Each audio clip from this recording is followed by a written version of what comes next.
our setup time, we will be doing our track time. And the first thing you want to do for your track time is to swim for the track. If you don't already have this on, usually we would put this on if we have extra time during the setup time, but if you don't already have it on, please put it on now. And then you want to swim for the box that your start point is at first, so that your partner can start setting up the robot. And then you can go ahead and swim for the rest of the track.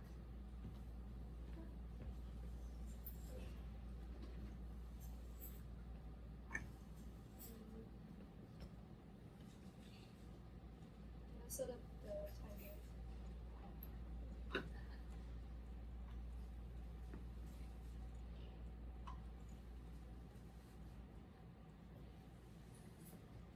So for practice, we would use our phones for the timer, but usually at invitationals, the proctor will have track time on their own timer, but we use our own stopwatch for measuring each run, because this year the proctors won't tell you how long each run takes.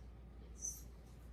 After you're done swimming, if you have extra time, you can start looking at the water bottles, making sure that they're in the right place, that they're actually in the center. And then you can also start to get your timer ready, because the person swimming is usually also the person timing it. So you just watch this. Okay. Oh shoot. Bro. Be careful, guys. Okay.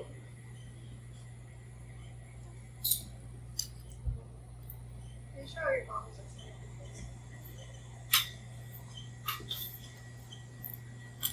in place. Usually, I would look at the parallel lines to the line, but some teams will make an alignment tool because it could be easier for them.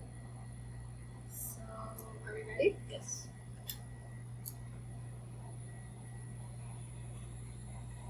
3, 2, 1, go.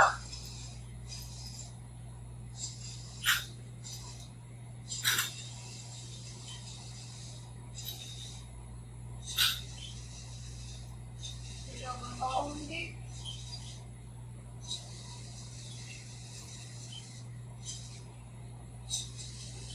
So as we're looking at the track, you'll be noticing things that cricket, things that where the distances might be a little off, or the angles a little off.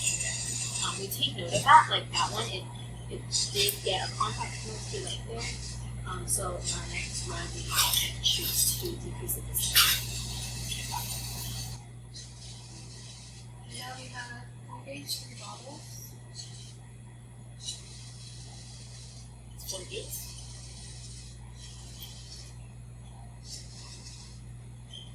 And what's happening right here is our last function, which slows down the robot. Our time currently is predicted to go over or below the target. So that's, can you bring the camera here? So this is where the dowel is, and that's where the target point is.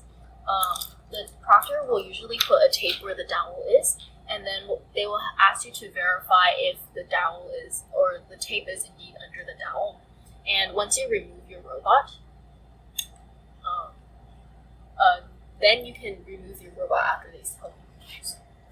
Make sure you stop the program as soon as possible so that you're not draining the battery too much. And you can also note down the distance between the dot and your robot where it ended, so that for your future runs you can be able to calibrate that either by subtracting distance, adding distance. The way we do it is that we rarely change the angle. Instead, we change the vertical distance or the horizontal distance so that it goes where the target point is supposed to be. Yes.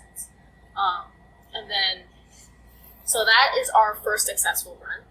And we aren't going to be doing the full track, but we will be telling you, as I said before, things to note, so that in your next run you can fix those things.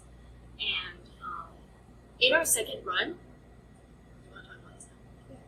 Usually for a second run, we would call field run because that would be our test run to to see whether our distance is working properly, or if we want to experiment with the different speeds. If we can't make under the time limit, then that would be like our test run. So basically our second run is we're going to take a little bit more risk, try things that we might not have had as much data for, such as faster speeds if we need to do that, or slower speeds, or maybe even like a different strategy, things like that. And then that we will usually call fail, but you do have to read the situation to see if that's you actually do want to call that one failed. And then another thing to note is that after you finish a run, the proctor will stop your track time in order to do the calculations for your final distance.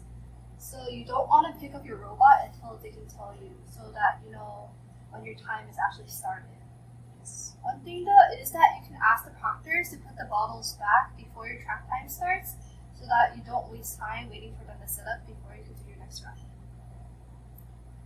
And then while your proctors are measuring, you can kind of discuss a little bit, but make sure you don't actually make changes to your program or to your robot or anything like that. Those changes have to be made after this track time restarts. All in all, you try to make your third run your most successful run by looking at what happens in the first and second run. So for this run, we would probably change this horizontal distance for our second run. And if it does look good, then we would either keep that or we would try again with the third run. Or even better. Yeah. Just adapting as time goes. Is there anything else? Thank you. Good luck. You got this. Yay!